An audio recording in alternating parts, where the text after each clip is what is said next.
Parassala പ്ലാമൂട്ടുകടയിൽ school വാഹനം കനാലിലേക്ക് മറിഞ്ഞ 4 വിദ്യാർത്ഥികൾക്ക് പരിക്ക്. പ്ലാമൂട്ടുകട കാക്കറയ്ക്ക് സമീപമാണ് സ്കൂൾ വാഹനം നിയന്ത്രണം വിട്ട് കനാലിലേക്ക് മറിഞ്ഞത്. ചെങ്കൽ ന്യൂജ്യോതി പബ്ലിക് സ്കൂളിലെ വിദ്യാർത്ഥികൾ സഞ്ചരിച്ചിരുന്ന വാനാണ് അപകടത്തിൽപ്പെട്ടത്. സംഭവത്തിൽ 4 വിദ്യാർത്ഥികൾക്ക് പരിക്കേറ്റു. കനാൽ റോഡിലൂടെ സഞ്ചരിക്കുന്നതിനിടെ വാഹനം നിയന്ത്രണം വിട്ടു മറിയുകയായിരുന്നു.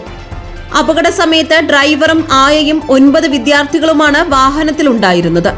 പരിക്കേറ്റ 9ാം ക്ലാസ് വിദ്യാർത്ഥി അർച്ചിത, 6ാം ക്ലാസ് വിദ്യാർത്ഥി ആരോൺ ഷിബു, 2ാം ക്ലാസ് വിദ്യാർത്ഥി ഇവാൻ ഷിബു, 5ാം ക്ലാസ് വിദ്യാർത്ഥി നന്ദകിഷോർ എന്നിവരെ നെയ്യാറ്റിങ്കര ജനറൽ ആശുപത്രിയിൽ പ്രവേശിപ്പിച്ചു. പരിക്കേറ്റവർ ഉൾപ്പെടെ വാഹനത്തിലുണ്ടായിരുന്ന 9 വിദ്യാർത്ഥികളെയും ആശുപത്രിയിൽ വൈദ്യപരിശോധനയ്ക്ക് വിധേയരാക്കി. ആരുടെയും നില ഗുരുതരമല്ലെന്ന് ആശുപത്രി അധികൃതർ അറിയിച്ചു. ഞങ്ങളവിടെ നിന്നപ്പോഴത്തേക്കും പെട്ടെന്നൊരു വണ്ടി കനാലിൻ്റെ വഴി പോകുന്ന വഴിക്ക് പെട്ടെന്ന് മറിഞ്ഞെന്ന് പറഞ്ഞു. പോയപ്പോഴത്തേക്കും ഈ ചെളി ഉണ്ടായിരുന്നു. ചെളിയിലൂടെ വണ്ടി ടയർ വലിച്ചിട്ട് സൈഡ് ചരിഞ്ഞ് മറിഞ്ഞു. Tempo traveller 7 കുട്ടികളുണ്ടായിരുന്നു. 2-3 കുട്ടികളെ കൊണ്ടുവന്നു, ഹോസ്പിറ്റലിൽ കൊണ്ടുവന്നു. ഇനി ചെറിയ ഇഞ്ചുറികൾ, എല്ലാവർക്കും കുറച്ച് ഇഞ്ചുറി മാത്രമേ ഉള്ളൂ.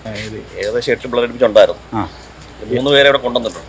3 പേരെ കൊണ്ടുവന്നിട്ടുണ്ട്. വേറെ ഇഞ്ചുറി ഇല്ല. ഇഞ്ചുറി ഇല്ല. ഡ്രൈവറുണ്ട്. അതിൻ്റെ കൂടെ കാരണം അവിടെ ചെളിയാണ്, കനാലിൻ്റെ സൈഡാണ്. അത് കാരണം സ്ലൈഡ് സ്ലിപ്പായി മറിഞ്ഞാണ്. ഒരു നേരോ റോഡാണ്, ഒരു വണ്ടി പോകേണ്ട വഴി മാത്രമേ ഉള്ളൂ അവിടെ. ഞാനവിടെ തൊട്ടടുത്തുള്ള ആളാണ്. പ്ലാമൂട്ട് ജംഗ്ഷൻ അടുത്താണ്. കണ്ട് ഓടി വന്നതാണ്. ഞങ്ങൾ പുറത്ത് വെളിയിൽ നിൽക്കും, വീടിൻ്റെ അടുത്താണ്. വീട്ടിൽ നിന്ന് സൗണ്ട് കേട്ട് ഓടി വന്നതാണ്. ബണ്ട് റോഡിന്റെ വീതിക്കുറവാണ് അപകട കാരണമെന്നാണ് പ്രാഥമിക നിഗമനം. ഈ റോഡിൽ കഴിഞ്ഞ 5 വർഷത്തിനിടെ നടക്കുന്ന 9ാമത്തെ അപകടമാണിത്. ഇതിനു മുമ്പും സമാനമായ രീതിയിൽ 3 സ്കൂൾ ബസ്സുകൾ ഇവിടെ അപകടത്തിൽപ്പെട്ടിട്ടുണ്ട്. സ്ഥിരമായി അപകടങ്ങൾ നടന്നിട്ടും റോഡിന്റെ സുരക്ഷാ ക്രമീകരണങ്ങളിലോ വീതി കൂട്ടുന്നതിലോ നടപടികൾ ഉണ്ടാകുന്നില്ലെന്ന ആക്ഷേപവുമുണ്ട്. GTV news, Parassala.